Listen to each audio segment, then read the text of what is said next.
একটি অপতথ্য বা তথ্যের বিকৃতি পুরো দেশকে অস্থির করে ফেলতে পারে, বিভেদ তৈরি করতে পারে মানুষে মানুষে। তাই প্রতিটি অপতথ্যের বিপরীতে প্রয়োজন সঠিক তথ্য তুলে ধরা। আর সেই কাজটি করতে এসেছি আমি রুবাইয়া তদিতি। আমন্ত্রণ জানাচ্ছি রিউমার চেক নিয়ে ৭১-এর নিয়মিত আয়োজন ফেক নিউজ স্ক্যানারে। আজ আমাদের সাথে যুক্ত থাকবেন বাংলাদেশ সুপ্রিম কোর্টের আইনজীবী ডক্টর কাজী জাহেদ ইকবাল এবং প্রযুক্তিবিদ প্রকৌশলী রাফেল কবির। তাদের দুজনের সাথে আলোচনায় যাব, তবে তার আগে দেখে নেব একটি প্রতিবেদন। প্রায় ডজন খানেক ফেসবুক পেজ থেকে গুজব ছড়িয়ে দেয়া হলো শেখ হাসিনার ফাঁসির রায়ে সন্তুষ্ট হননি বিএনপি মহাসচিব মির্জা ফখরুল ইসলাম আলমগীর। মিথ্যা এই তথ্যটি শেয়ার করেছেন অনেকে। ওদিকে একইভাবে যমুনা টেলিভিশনের ফটো কার্ড নকল করে বিএনপি মহাসচিবের নামে আরেকটি গুজব ছড়ানো হলো। তিনি নাকি বলেছেন শেখ হাসিনা ও আওয়ামী লীগ ছাড়া নির্বাচনে যাবে না বিএনপি। এই মিথ্যা খবরও প্রায় ৩০০ শেয়ার হয়েছে। দিনের শেষ ভাগে গণভোট না দিলে জামায়াত নির্বাচনে অংশ নেবে না এমন গুজবও ছড়িয়েছে। দর্শক, চলুন শুরুতেই কয়েকটি ফ্যাক্ট চেক দেখে নিই। প্রায় ডজন খানেক ফেসবুক পেজ থেকে ছড়িয়ে পড়া ফটো কার্ডে দাবি করা হয়েছে শেখ হাসিনার ফাঁসির রায়ে বিএনপির মহাসচিব মির্জা ফখরুল ইসলাম আলমগীর সন্তুষ্ট হননি। তবে ফ্যাক্ট চেক করে জানা গেল বিএনপি মহাসচিব মির্জা ফখরুল ইসলাম আলমগীর শেখ হাসিনার ফাঁসির রায় প্রসঙ্গে এমন মন্তব্যটি করেননি। কোনো তথ্য প্রমাণ ছাড়াই ভুয়া এই দাবিটি প্রচার করা হচ্ছে। ওদিকে শেখ হাসিনাকে ছাড়া নির্বাচনে যাবে না বিএনপি এমন উক্তি সম্বলিত যমুনা টিভির ফটোকার্ডের আদলে মির্জা ফখরুলের ছবি সহ একটি ফটোকার্ড ফেসবুকে ছড়িয়ে পড়তে দেখা গেল। ফটোকার্ডটিতে ক্যাপশন হিসেবে যুক্ত করা হয়েছে, বিএনপি ও আওয়ামী লীগ যদি এক না হয় তাহলে বাংলাদেশ আফগানিস্তানের চেয়েও বড় ভয়ঙ্কর জঙ্গি রাষ্ট্র হয়ে যাবে। তবে ফ্যাক্ট ওয়াচের অনুসন্ধানে দেখা গেল যমুনা টিভি এ ধরনের কোনো ফটোকার্ড প্রকাশ করেনি এবং মির্জা ফখরুল ইসলাম আলমগীরও এমন মন্তব্য করেননি। ডিজিটাল প্রযুক্তি ব্যবহার করে যমুনা টেলিভিশনের ফটো কার্ড নকল করে এটি ছড়িয়ে দেওয়া হয়েছে।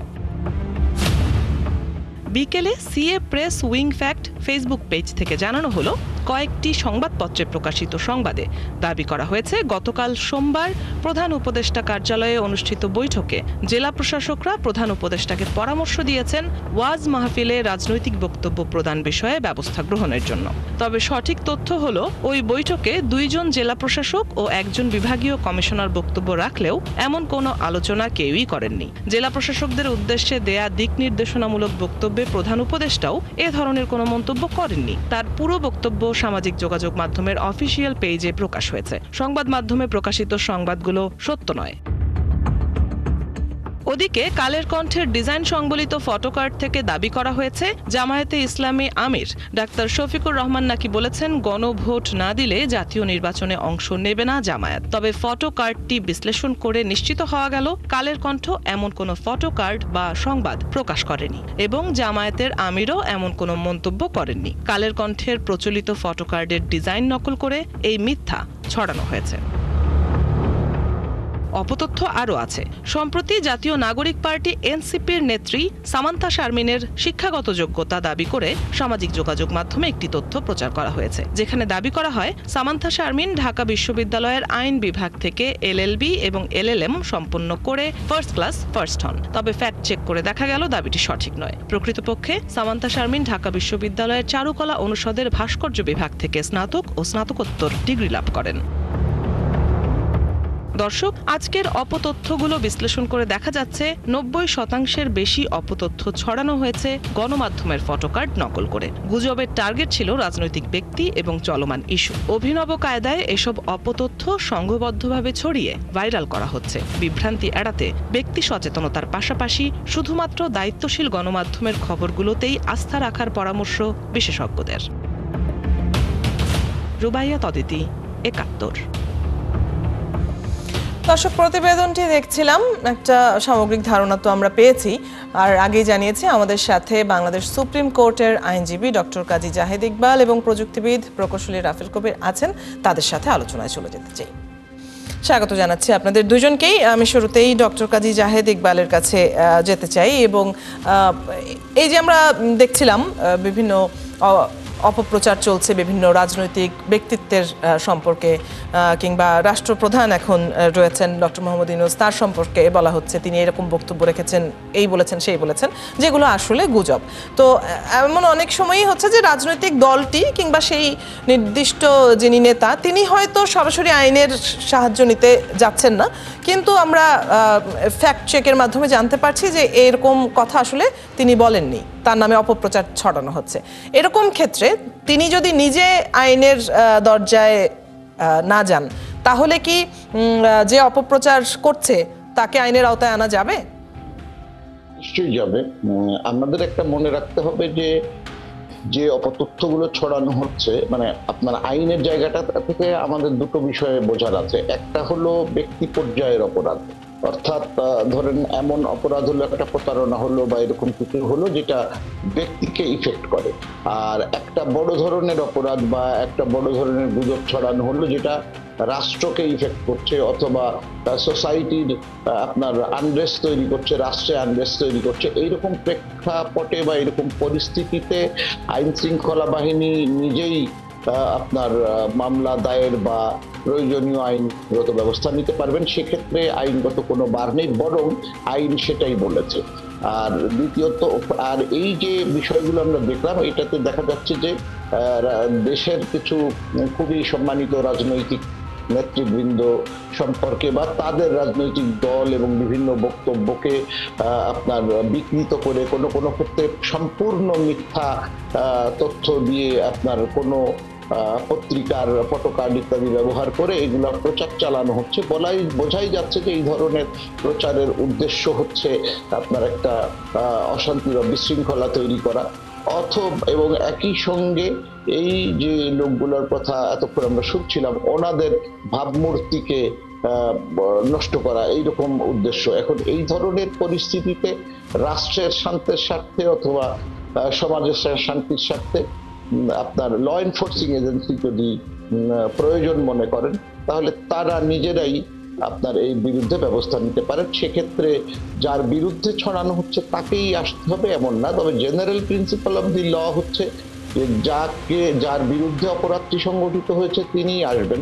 কিন্তু কোনো কারণে তিনি যদি না আসতে পারেন, ফৌজদারি অপরাধ সেহেতু অন্য কেউ আসতে পারবেন।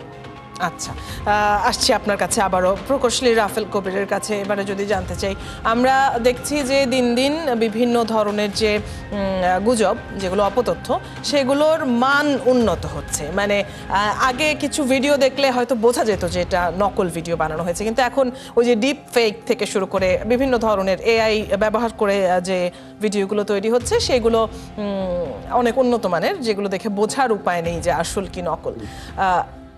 আসলে কি বোঝার উপায় আছে কিনা? মানে ফ্যাক্ট চেকিং ছাড়া আমি যখন সোশ্যাল মিডিয়া ব্যবহার করছি, আমার ফিডে যদি আসে কোনো নকল ভিডিও, কোনো কি এমন টোটকা আছে যা দিয়ে বোঝা সম্ভব? ধন্যবাদ এখানে আমাকে আমন্ত্রণ জানানোর জন্য। আসলে ওটা সম্ভব না। আপনি যেভাবে চাচ্ছেন যে একজন ব্যক্তিগত ব্যবহারকারী একটা আসল বা নকল ভিডিও পরিপূর্ণভাবে বা কার্যকরভাবে উনি আইডেন্টিফাই করতে পারবেন কিনা যেটা নকল, সেই ধরনের কোনো প্রযুক্তি আসলে লাইভ বা রিয়েল টাইম আসলে খুব আনএভেলেবল। আপনি হয়তো ভিডিও বা স্টিল ফটোগ্রাফি যদি হয়, সেটাকে ডাউনলোড করে বা সেভ করে তারপর যদি আপনি স্পেসিফিক কিছু সফটওয়্যার আছে সেগুলোতে চেক করতে যান, তখন হয়তো ধরা পড়বে। কিন্তু রিয়েল টাইম সাথে সাথে আসলে এটাকে আইডেন্টিফাই করার কোনো স্কোপ নাই। আর আপনি আরেকটা যেটা বললেন যে ইদানিংকালে এটা অনেক উন্নত হচ্ছে, আমার ধারণা যে আপনার আগে আমরা যে ধরনের আসলে ফেক নিউজ বা অপতথ্য সোশ্যাল মিডিয়াতে দেখতাম, সেগুলোর ম্যাক্সিমামই ব্যক্তিগত পর্যায়ে তৈরি করে ওই যে আপনার ভিউ বাড়ানোর জন্য বা আমরা বলি বেট ক্লিক করার জন্য ইউজ করতো। বাট সামনে নির্বাচনকে টার্গেট করে আমার ধারণা এখন স্টেট স্পন্সর্ড বা বড় ধরনের রাজনৈতিক দল স্পন্সর্ড প্লেয়াররা মাঠে নেমেছে, যাদের প্রচুর পরিমাণ ফাইন্যান্সিয়াল স্ট্রেংথ আছে, টেকনিক্যাল অ্যাবিলিটিস আছে বা টেকনিক্যাল অ্যাবিলিটিস হওয়া লোকজন সাথে নিয়েছে। So whatever we are getting now, আমরা যে অপতথ্যগুলা বা ফটোকার্ড বা ভিডিও পাচ্ছি সেগুলো আগের থেকে অনেক উন্নত হচ্ছে, এবং সেগুলোকে ধরতে গেলে আসলে আপনার এই ধরনের একটা ফ্যাক্ট চেক সার্ভিস থাকা দরকার প্রাইমারিলি, সেটা নির্বাচন কমিশনের পক্ষ থেকে হোক বা সরকারের পক্ষ থেকে হোক।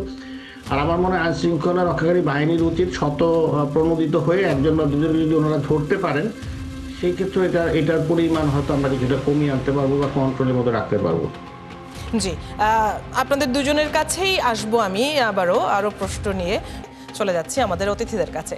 শুরুতেই আমি ডক্টর কাজী জাহিদ ইকবালের কাছে আসতে চাই, এবং আজকের প্রতিবেদনে যেমনটি দেখা যাচ্ছিল, এছাড়াও প্রতিদিনই দেখা যায়, আপনারা নিজেরাও হয়তো লক্ষ্য করেছেন আপনাদের সামাজিক যোগাযোগ মাধ্যমে, যে মেইন স্ট্রিম যে মিডিয়া, তাদের ফটোকার্ডগুলো নকল করা হচ্ছে বা তাদের তথ্যকে বিকৃত করে প্রচার করা হচ্ছে, এবং এটা খুব সহজ এই ধরনের এডিটিংগুলো। সেক্ষেত্রে যখন যদি ধরে নেই ৭১-এর ফটোকার্ড ইউজ করে কেউ একটা অপতথ্য চালাচ্ছে, তাহলে ৭১-এর তখন কি করণীয়, মানে আইনি কি পদক্ষেপ ৭১ নিতে পারে? ৭১ দুটো কাজ তো ৭১-এর করা উচিতই। একটা হলো, মানে আমি ৭১-কে অ্যাজ এ কেস স্টাডি বলছি আর কি, আপনি যেমনটি বলছিলেন। সেক্ষেত্রে প্রথমত হলো একটা জিডি করা উচিত ৭১-কে। এই কথা সংশ্লিষ্ট ল এনফোর্সিং এজেন্সিকে জানানো উচিত যে ৭১-কে বা কাহারা, বা যদি তাদেরকে আইডেন্টিফাই করা যায় যে এই ধরনের আইডি থেকে এরকম ফটোকার্ড ছড়ানো হচ্ছে, সেই তথ্যটা দিয়ে একটা জিডি করা, যেন পুলিশ ব্যাপারটাতে বা ল এনফোর্সিং এজেন্সি যেন ব্যাপারটাতে ইনভলভ হয়, বা তারা যেন জানতে পারেন যে এইরকম একটা কাজ করা হচ্ছে ৭১ টেলিভিশনকে বা ৭১-এর যে আপনার সংবাদ বিষয়ক অনলাইন আছে সেগুলোকে ব্যবহার করে। সেটা একটা। এবং একই সঙ্গে যদি আরো ডিগ্রেটরি কোনো কারণ ঘটে থাকে বা বেশি খারাপ কিছু হয়ে থাকে, এবং সেটাতে যদি ৭১ মনে করেন যে আমাদের বর্তমানে যে ২০২৫ সালের যে সাইবার সিকিউরিটি অধ্যাদেশ আছে সেটার লঙ্ঘন হয়েছে, তাহলে সেই আইনের আওতায় তারা ব্যবস্থা নিতে পারে। এবং একই সঙ্গে মানহানি হয়েছে যদি মনে করেন, তাহলে বাংলাদেশ পেনাল কোডের মানহানির বিরুদ্ধে ব্যবস্থা নেওয়া যেমনটি আছে আমাদের সেকশন 501, 506, এগুলো 501(2) এগুলোর মাধ্যমে তারা আইনগত ব্যবস্থা নিতে পারে। তার মানে আমি বলতে চেয়েছি যে কোনো সংবাদ মাধ্যম বা কোনো ব্যক্তি বা যে কারোর নাম ব্যবহার করে যদি কোনো অন্যায় প্রচারণা চালানো হয়, তাহলে তিনি প্রথমত একটা জেনারেল ডায়েরি করতে পারেন ল এনফোর্সিং এজেন্সির নলেজে দেওয়ার জন্য, তখন ল এনফোর্সিং এজেন্সি প্রয়োজনীয় ব্যবস্থা নেবে। এবং একই সঙ্গে যদি অধিক কোনো সম্মানহানিকর বা এমন তিনি মনে করেন যে এটা তার জন্য খুব বিপজ্জনক হচ্ছে, আরো বেশি সম্মানহানিকর হচ্ছে, তাহলে তিনি পেনাল কোড বা আমাদের সাইবার সিকিউরিটি অধ্যাদেশ অথবা আপনার অন্য যে আইন বা যে ধরনের প্রোপাগান্ডা চালানো হচ্ছে, কারণ এটা অনেক সময় নারী শিশুর আইনেও হয়ে যেতে পারে, কারণ সাইবার বুলিংটা খুব সেই অনুযায়ী আপনি ব্যবস্থা নিতে পারেন। সেটাতে কোনো বার নেই, সেটা ওই প্রতিষ্ঠান নিজে নিতে পারে, যার বিরুদ্ধে করা হচ্ছে তিনি নিতে পারেন, ল এনফোর্সিং এজেন্সি স্বতঃস্ফূর্তভাবে নিতে পারে। আচ্ছা, এই ইস্যুতেই আমি এবারে প্রকৌশলী রাফেল কবিরের কাছে একটু জানতে চাই যে এই যে আমরা একটা কেস স্টাডি হিসেবে বলছি যে ৭১-এর লোগো ব্যবহার করে যদি কোনো অপতথ্য ছড়ানো হয়, সেক্ষেত্রে আমি যে মানহানির মামলা করব, ৭১ গিয়ে যে মানহানির মামলা করবে, কার নামে করবে, মানে তাকে চিহ্নিত করার উপায়টা কি, যে আসলে এটা কে বানিয়েছে? না, চিহ্নিত তো ৭১ করতে পারবে না। ৭১ হচ্ছে অজ্ঞাতনামা গোষ্ঠী বা ব্যক্তির বিরুদ্ধে করবে। তারপর আইন প্রয়োগকারী সংস্থা যারা আছেন, যারা এই ডিজিটাল ফরেন্সিকের কাজ করেন বা আইসিটি নিয়ে কাজ করেন, ওনাদের আলাদা ডিপার্টমেন্ট আছে এই জন্য, ফরেন্সিকের কাজ করার জন্য। তাদের মাধ্যমে ওনারা আপনার, এবং মেটার সহযোগিতা লাগবে, বা আপনার যদি ইউটিউবে যে থাকে তাহলে গুগলের সহযোগিতা লাগবে, ইনস্টাগ্রামে গেলেও মেটার সহযোগিতা লাগবে। তাদের সহযোগিতা নিয়ে আসলে ওনারা ওই কোন আইপি থেকে এটা প্রথম, আমরা বলি গ্রাউন্ড জিরো, প্রথম কখন এটা বের হয়েছে সেটা বের করবেন। যদি সেটা বের করা যায় তাহলে এই আইপিটা আসলে কোথায় কানেক্টেড, এটা কি দেশে না বিদেশে, এটা কি ভিপিএন এর মাধ্যমে এসেছে না স্ট্রেট এসেছে, সেগুলোর মাধ্যমে হয়তো যদি সবগুলো পক্ষ একসাথে কাজ করে একটা সার্টেন টাইমের মধ্যে আপনি এটাকে আইডেন্টিফাই করতে পারবেন। এটা খুব ইমিডিয়েট সলিউশন না, তদন্ত কার্যে যে ধরনের সময় লাগে 1-2 সপ্তাহ 3 সপ্তাহ সেই ধরনের সময় আপনাকে দিতে হবে। বাট টেকনোলজির সাহায্য নিলে যদি মেটা, যেখানে এটা যে সোশ্যাল মিডিয়াতে এটা প্রচারিত হচ্ছে, সেই কর্তৃপক্ষ যদি হাত বাড়িয়ে দেয়, নর্মালি তারা দেয়, এই ধরনের ক্ষেত্রে এটা বের করা সম্ভব। কিন্তু 71 আসলে কারো নাম উল্লেখ করে দিবে না, সেটা ওই তদন্তকারী কর্তৃপক্ষ বা সংস্থা খুঁজে বের করে ওনারা নাম করে এফআইআর করবেন আর কি, এখান থেকে আমার ধারণা আর কি। জি জি, অনেক ধন্যবাদ। বেশ কিছু বিষয়ে আমরা তথ্য জানলাম আপনাদের কাছ থেকে। আমার মনে হয় দর্শকদেরও কিছু প্রশ্নের উত্তর হয়তো এখান থেকে চলে এসেছে। ধন্যবাদ আজকে আমাদের সাথে আলোচনায় যুক্ত হবার জন্য।